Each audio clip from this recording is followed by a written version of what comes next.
Yo, what's up guys, welcome to my humble YouTube channel where I bring you fanfiction that will brighten your days. Before we start, a subscribe is greatly appreciated, and don't forget to leave a like and ring the bell icon so you won't miss exciting new fanfiction stories. Oshi no Ko X Tensura by StaciaPLE Chapter 1, The Siblings. Rimuru, were you a guy in your previous life? Peefed. The sudden question almost made me drop the bottle I was holding. Ruby was incredibly nonchalant with her questions ever since she found out I could talk. What made you ask that? Incredibly flustered, I replied with a half-hearted smile.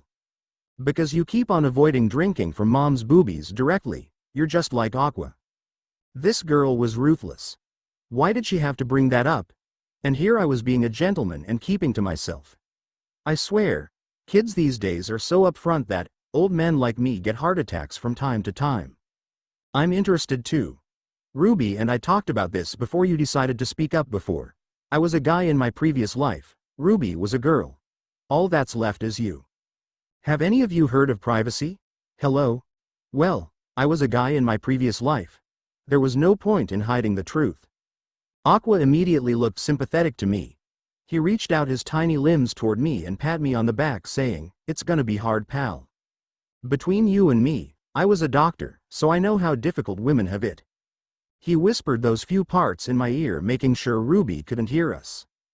I'll take that into consideration. Aqua's words made me realize how different it was living as a girl from now on. I hate to say this, but I'm probably gonna be a weird girl when I grow up. I still like women. But that matters not. I'm happy enough to be reborn, even as a girl. I'll focus on living a happy life with my current family. My mother being the idol she is, my siblings are most likely gonna follow in her footsteps in the entertainment industry. Maybe I will also go down that path. While crawling along pretending to be a baby, I overheard a few conversations in the living room. It seems like Ai's monthly income was lower than she thought it'd be. Hey, this agency's so stingy with pay. The single we put out reached number 3 on Oricon, didn't it? Aren't these middlemen taking too big of a cut? I see the problem. I've known that this agency isn't that big, and I did speculate that more often than not Strawberry Productions had been using middlemen to produce their performances, distribute the merch, and even advertise them. It's not surprising to hear that the profits of the agency take huge dips even when Ai's popularity carried the overall sales. I've come to realize that the world revolves around money. That's quite a depressing realization. Tell me about it. I learned that the hard way myself. I picked up Ruby and started to speak in a serious tone. Being an idol is fun, and it's okay if I go on like this by myself. But you know something? I want these kids to go to good schools, take lessons that benefit them in the long run, and so on. If I don't do something about this, I won't be able to make any of those happen. I put Ruby down and gestured for me to come to her. I crawled my way over to her, making sure she doesn't find out I could walk. It's difficult to mimic a baby's movements. Like Rimuru here, I can see myself in her. You know how she always tries to be alone in a corner somewhere? It's like how I was back then. Her eyes give the same light as mine, and I think she can even surpass me if she decides to become an idol or even an actor. At those words, all my thoughts, my feelings, and my instincts listened in wholeheartedly. I see the same in Ruby and Aqua as well. Rimuru, Aqua, and Ruby, to give them lots of options, I've gotta sell better and earn as much as possible, don't I? I looked incredibly sad at this particular moment, and something in me had started to turn. Little did I know it would be the starting point of a bigger ambition. As things stand now, I won't be able to make these kids happy. I did not like the look on her face. I wanted to slap her if possible. But my arms were short. Even if I could reach her, I wouldn't have enough strength to slap her, and so I thought, what can a baby do to cheer up their depressed mother? When my nephew was born, my brother always told me stories about how his child lifted his spirits with a single gesture. A single smile is all it takes.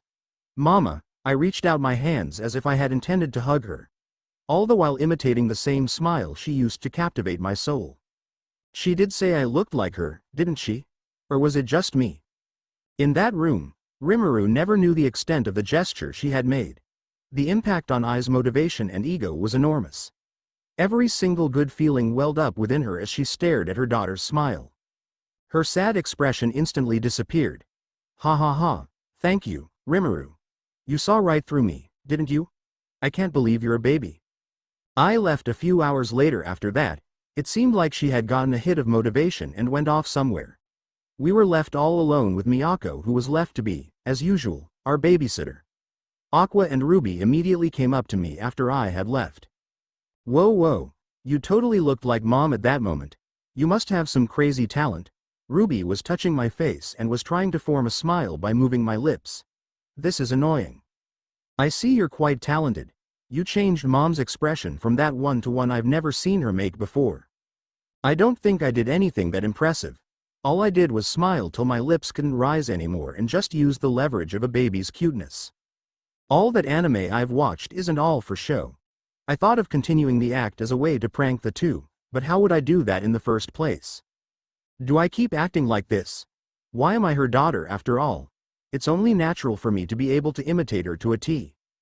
I'm doing this fairly well. Did I ever have such good acting skills? My sudden ability to act didn't surprise me all that much at this point in time.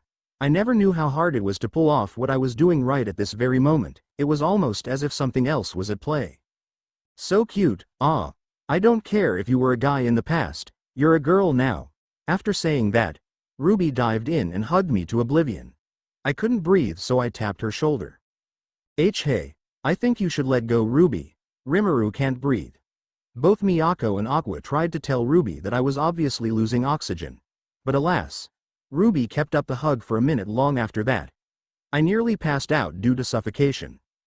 From Aqua's point of view, Rimuru was an extremely talented actor. The perfect imitation of Ai's smile made that obvious to Aqua at that moment.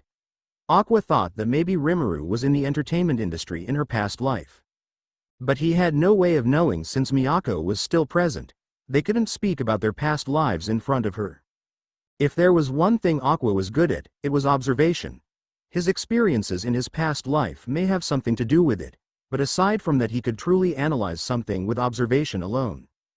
Rimuru's facial expression that perfectly imitated Ai's signature smile is a talent amongst the best I've ever seen.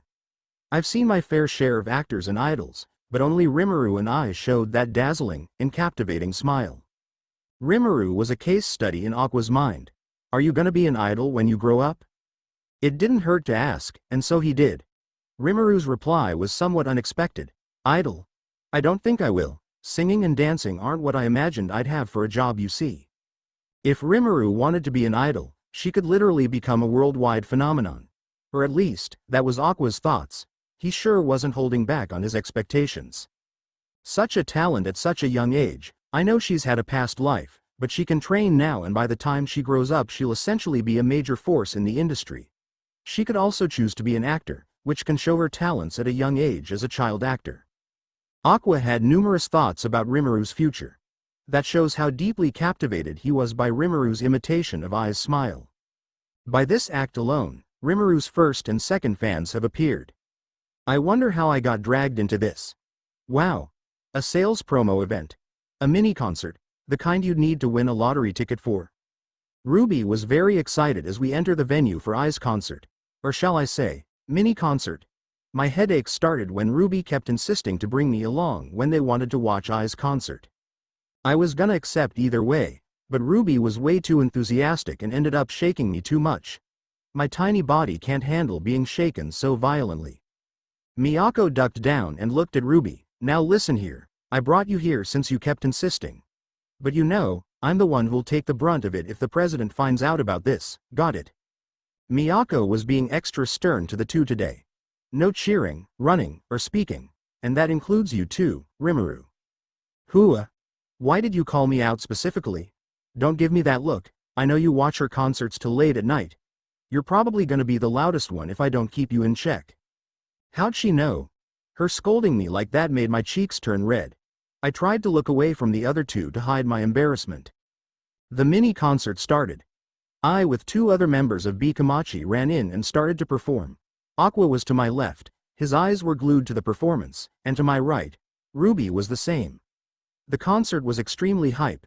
The crowd alone made me want to wave my arms around. No, I already was doing it. Holy crap, these babies are insane. That's one extreme idol fan dance. Who are they? All three simultaneously thought. Crap, the instincts took over. Fufu. I'm sorry I broke the promise, Miyako-san. There was a rule. If you enjoyed something from the bottom of your heart, you can't help but express it. I'm so not gonna take responsibility for whatever happens. Miyako-san, good luck.